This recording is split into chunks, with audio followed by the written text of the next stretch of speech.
This needs a little bit more in the keys, watch. Okay.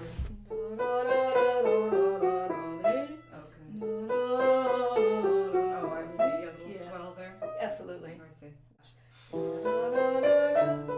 Have this recording so you'll be able to see it. You see that? I'm doing this when I curve around. Yeah. A little circle. Yeah.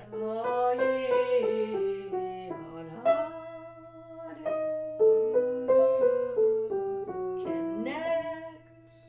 Your destination is that high E. It's a little springboard to the high E. Yeah, these notes before they're springboarding toward your E, but they have a little more intensity because they're going toward that. Yeah, you don't want suddenly a loud E where you don't prepare it with a little what? Crescendo before it. Okay. Now you have to keep the right hand flowing in the A. Show me what the right hand does in the upstairs when you do the G major one, where you do this. Where you do this, right?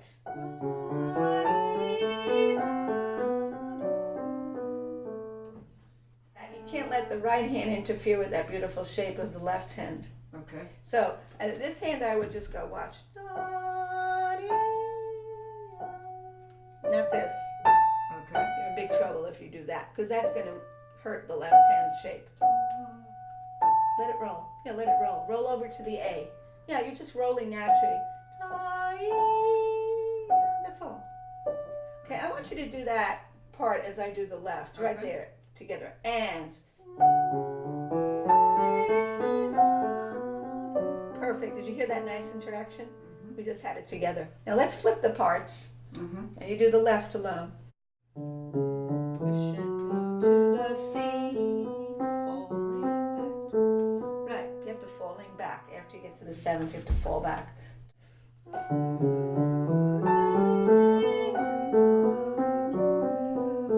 Here, perfect, perfect. You did it. So you understand now the shape of what you're doing? Yes. Okay, now that's also going to happen in the left hand for the first part. When you do this, T, resolve, fall down there. You still have a little bit of a loop. Where's the loop? Falling down.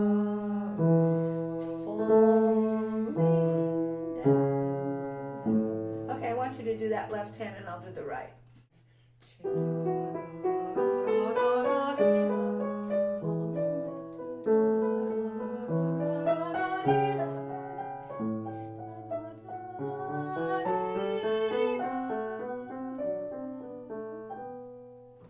See, it all weaves together nicely. Because he's really flipped the counterpoint, right? He's put the 30 seconds in the left, and then he's put the broken chord in the right, right? Yes. We didn't study the 30 seconds that come before that. Right. Let's see what you're doing with the left hand in the measure before. That's B minor. That's a B minor, and then goes to an E minor, doesn't it? Half of it's B minor, and half of it's E minor.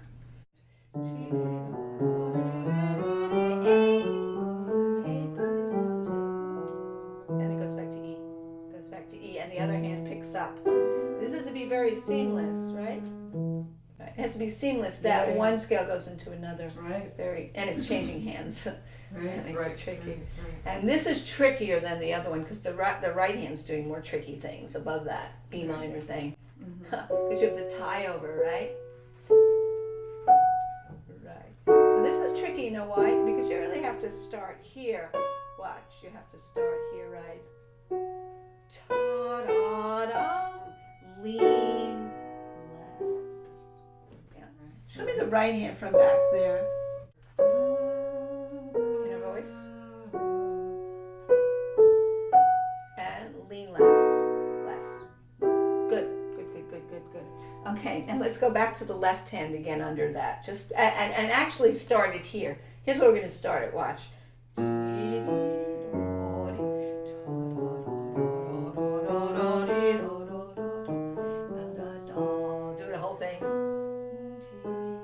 Get the whole thread, right? Resolve it. Crescendo to the A.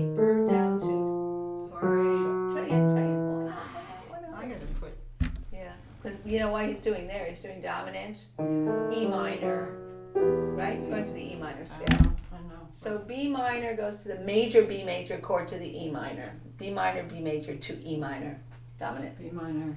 Yeah. B If major, you take B minor and you make it into a major chord and you hit a seventh, it pulls us to E minor. Right. So you're right here on the dominant 7. Right. To the A, falling back to T, D, do, resolve it down. Now continue the next scale. To the C. Ooh, careful. Wear this one.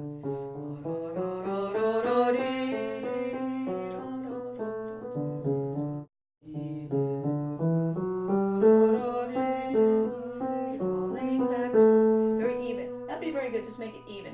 Watch. Very even. Swell. Good job. Good job. Good job. Okay, now what we really want to do is put everything together from back here.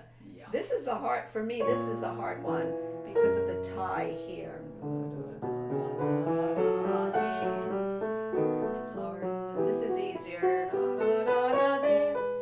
Falling back to start again a little deeper there. Falling back to.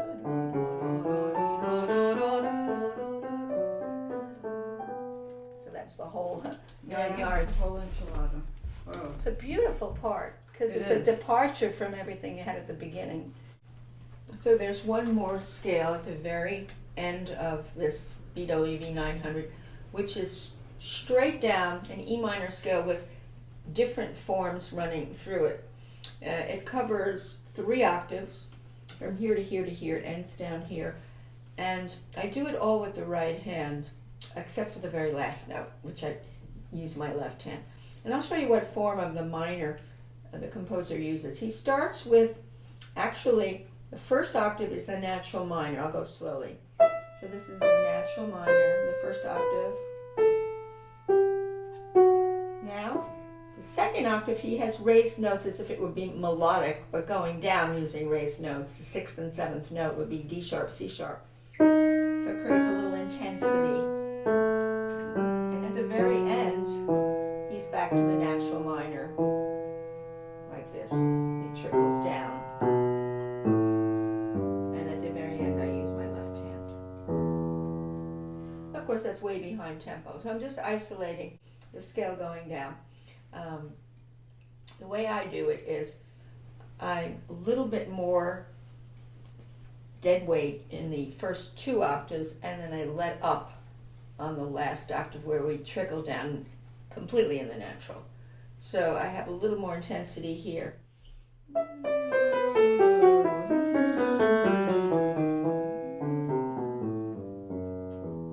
That's how I do it. The only other part you have are 8th notes in the left hand where you're playing the right hand scale. And so here's what's happening in the left hand.